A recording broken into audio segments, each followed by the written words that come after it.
As Sally, a 50-year-old homemaker, my life took a new turn when both my grown children ventured out on their own, leaving our nest empty. Embracing this newfound phase, I embarked on a journey of working from home while managing household chores. Thankfully, my husband stood by me every step of the way, offering unwavering support. Initially, my earnings trickled in at a modest $200 per month.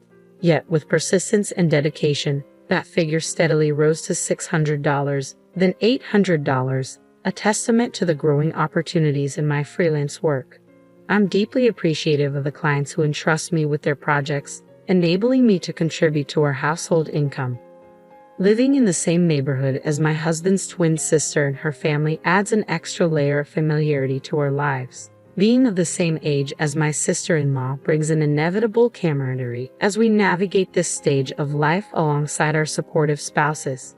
From the start, a semblance of closeness formed between us, yet my disdain for my sister-in-law remained steadfast, making even the simplest conversations burdensome. My husband shared in my sentiments, voicing his own aversion towards his sister. It seemed her arrogance was a constant presence, her conceited demeanor and penchant for belittling others proving irksome. Her penchant for flaunting her superiority grated on my nerves incessantly. In her home resided her bedridden son, my nephew Tommy, aged 24. Afflicted by a debilitating illness since childhood, he remained confined to his bed, his movements limited and his life overshadowed by illness. Then came the day when a text message from my sister-in-law arrived, dripping with snide remarks and condescension. Starting today, I'll be soaking up the sun in Hawaii, luxuriating in a fancy hotel for a whole week. Oh, but I suppose he won't be joining me, will he? After all, my dear little brother isn't exactly rolling in dough. You two must be scraping by, right? Perhaps teetering on the edge of divorce? Her words dripped with disdain as she continued. And as for me, well, I'll be turning heads on the beach in my swimsuit, basking in all the attention. Unlike you, with your frumpy figure. No chance you'd dare to put on a swimsuit with that saggy post-childbirth belly of yours. Little did she know, my physique remained slender and taut, a fact that belied my 50 years of age.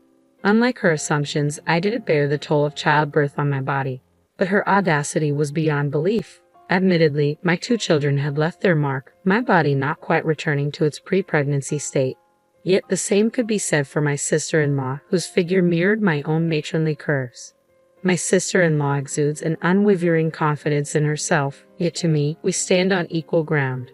Perhaps if she possessed exceptional beauty and flawless physique, her remarks might hold less sting, but why must I endure such comments from her? Furthermore, I couldn't help but wonder about her plans for Tommy. So what's the arrangement for Tommy while you're away? Will someone be staying with him or checking in regularly? Ha, no chance. Too much trouble. He'll manage fine at home, won't he? Besides, I've stocked up on drinks and essentials near his bed. That's appalling. How could you even consider such a heartless act? What? I don't need lectures from someone who hasn't faced a fraction of my struggles. My life's been turned upside down because of him. I never should have had a son like him. Fine then, I'll take care of him. I'll go fetch Tommy right away. Do whatever you please. I'll be relieved when he's gone. Just wait, I'll be there soon. With resolve, I made my way to my sister-in-law's home, a mere 5-minute drive away. Tommy, confined to his bed and reliant on a specialized wheelchair, necessitated a vehicle that could accommodate his needs, hence my choice of a station wagon. She's really going to fetch him? Yes, I did it because I pity Tommy. He's seen as nothing but a burden, lounging around with no purpose at his age. Well, you're no different, just a stay-at-home wife, lounging around all day. You two seem made for each other. I work remotely, you know. I'm not just idling away as a housewife, and being a homemaker doesn't equate to laziness, does it? Remote work, huh? That's hardly a real job. My husband and I have full-time careers. You're essentially just a housewife. It's fitting that you spend your life looking after Tommy. Is that so? Come on, Tommy. Okay. Tommy appeared visibly disheartened. It was understandable given the treatment he received from his own mother. Caring for an ill child is undeniably challenging, but it's undeniably cruel to express such sentiments in his presence. If she needed to vent, I wished to choose a place away from Tommy. Regardless of his age, witnessing such exchanges would undoubtedly inflict emotional wounds. After some effort, I managed to bring Tommy to our home. Soon after, my husband arrived. "Tommy, why are you here?" he asked. Uncle David, I'm sorry. The truth is, your sister was planning to leave Tommy behind while she goes on vacation. So, I offered to bring him here. I apologize for not consulting you first. No, it's fine. My sister must have lost her senses. Abandoning him is despicable. Tommy, you're welcome to stay here from now on. We'll take care of you. Uncle David, that's right. You don't need to worry about anything. I've always admired you. Thank you, Aunt Sally. My disdain for my sister-in-law and her husband knows no bounds. They're despicably malicious. However, Tommy has always been an exception. Despite his illness, he radiates empathy and intelligence. Though he hasn't had much opportunity for formal education, his natural brightness shines through. To me, he embodies the essence of a clever child. I was taken aback when I learned that my sister-in-law and her husband had jetted off to Hawaii, leaving their bedridden son behind.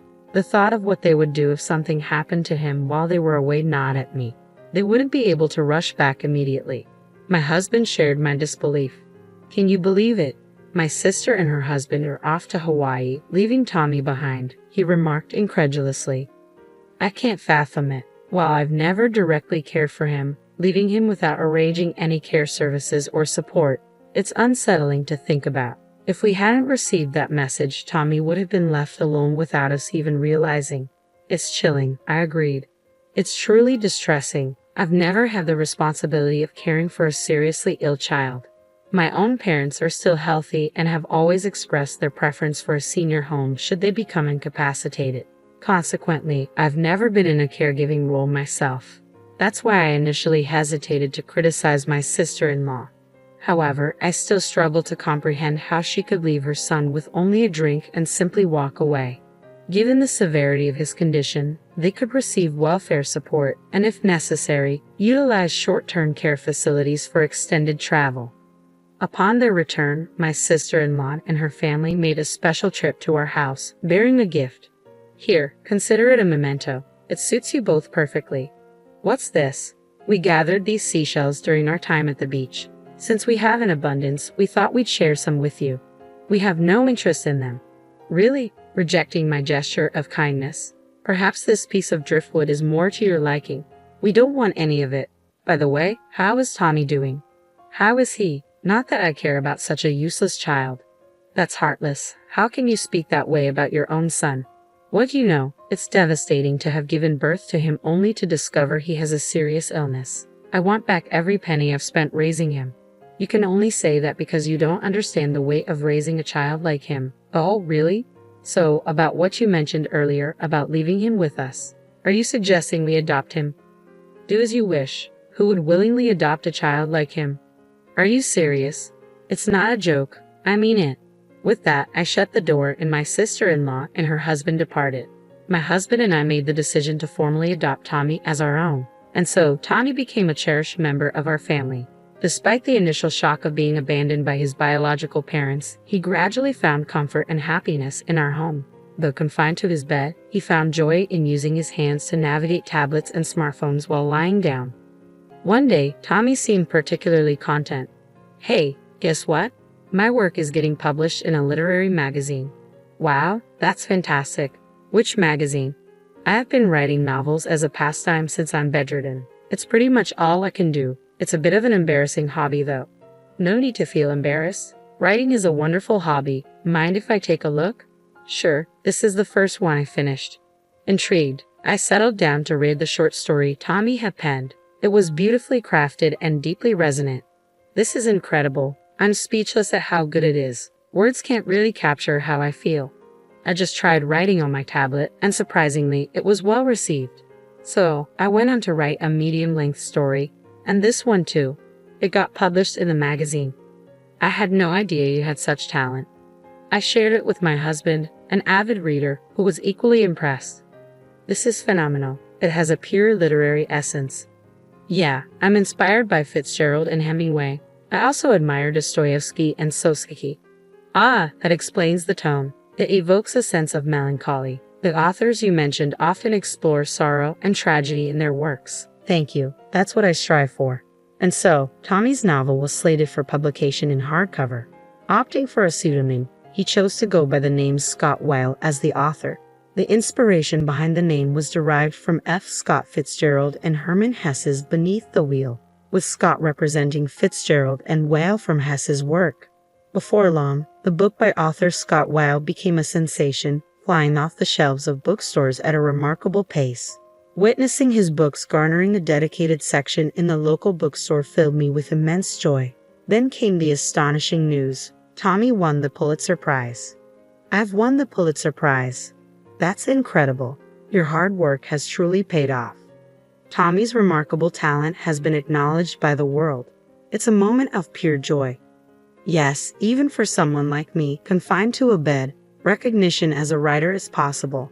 It's a reminder to never give up on one's dreams. I could certainly learn a thing or two from you. A press conference was organized, though we weren't invited. Tommy couldn't take the stage. His condition required him to remain seated in a specialized wheelchair with his upper body securely strapped. I wheeled him into the venue, noticing his tense demeanor and nervous expression. Eventually, the press conference commenced.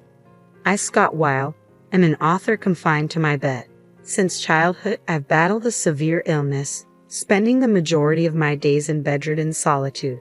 However, amidst the confines of my room, books became my solace. It was then that I resolved to become an author myself, aspiring to offer inspiration to others. I am deeply grateful to all those who have embraced my work, as well as to my adoptive parents who have supported me. Following Tommy's speech, the journalists began their inquiries, some of which proved rather insensitive. They delved into the topic of his adoption. In response, Tommy offered a poignant reply. My biological mother faced immense challenges due to my illness. It's likely that she struggled to cope and may have developed resentment towards me. I can't fault her for it. Voices erupted from the crowd. What appalling parenting. Yet Tommy showed no inclination towards seeking pity. Each person faces their own challenges, so I implore you not to rush to judgment. Please, I ask for your understanding. Once everything concluded, my husband and I assisted Tommy into the car. Our vehicle was adapted to accommodate Tommy's wheelchair with ease. Upon arriving home, we were greeted by my sister-in-law and her husband. Tommy, he won the Pulitzer Prize. I'm ecstatic. Come back to live with us. My sister-in-law's demeanor suddenly shifted. She likely envisioned Tommy's newfound success as a potential source of wealth. No, I'm staying here. I won't go back to that house. But I'm your birth mother. My only parents are Sally and David. Then hand over the prize money. No, this money belongs to my mom and dad, not you. It's for Sally. What? I'm the one who raised you all these years. Give it to me. Not a chance. I don't consider you my parents anymore. Even when I was young, you insulted me. I didn't speak ill of you at the press conference, but you often said hurtful things like you regretted having me, even mentioning abandoning me.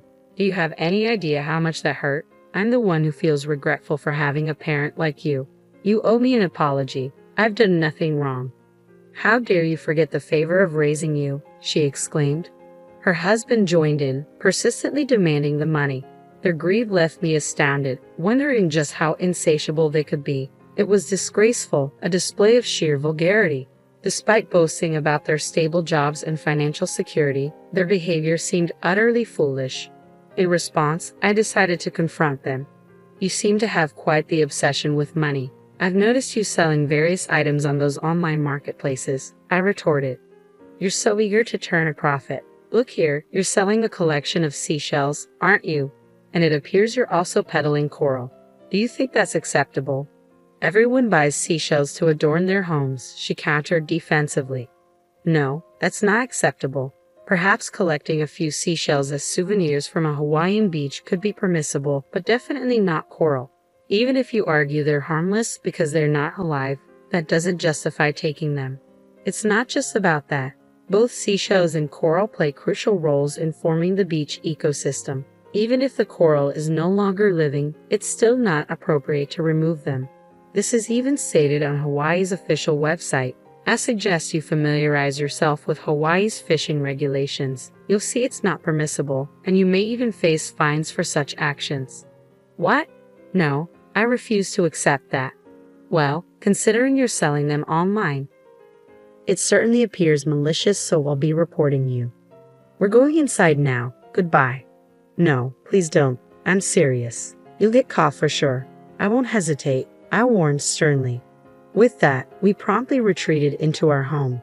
Without delay, we contacted the authorities. While collecting a few seashells might seem harmless, the sheer volume being sold on the online marketplace by my sister-in-law was alarming. It raised suspicions of potential poaching activities. Despite her possibly believing it was permissible to take coral as long as it wasn't alive, ignorance could have serious consequences. Of course, I also reported her on the online marketplace. Although I only became aware of the situation yesterday, I saw it as fitting payback. Since then, my sister-in-law has faced consequences involving the police and paying fines. I hope this serves as a wake-up call for her to recognize the seriousness of her actions and reflect upon them. Since then, my sister-in-law has ceased visiting our home. Perhaps she fears I may take further action against her.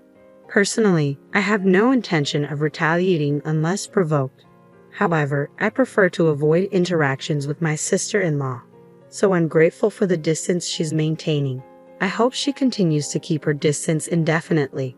On the contrary, I'm balancing caring for Tommy while working remotely from home. Fortunately, I have assistance from a caregiver, easing the burden of responsibility. While tending to Tommy's needs can be challenging due to his bedridden condition, I find solace in simply being by his side. My priority now is ensuring Tommy can continue writing novels without worry. I dream of his works gaining widespread recognition globally. Even our children have become avid fans of Tommy's novels. With their impending return home, I look forward to cherished moments spent together as a family.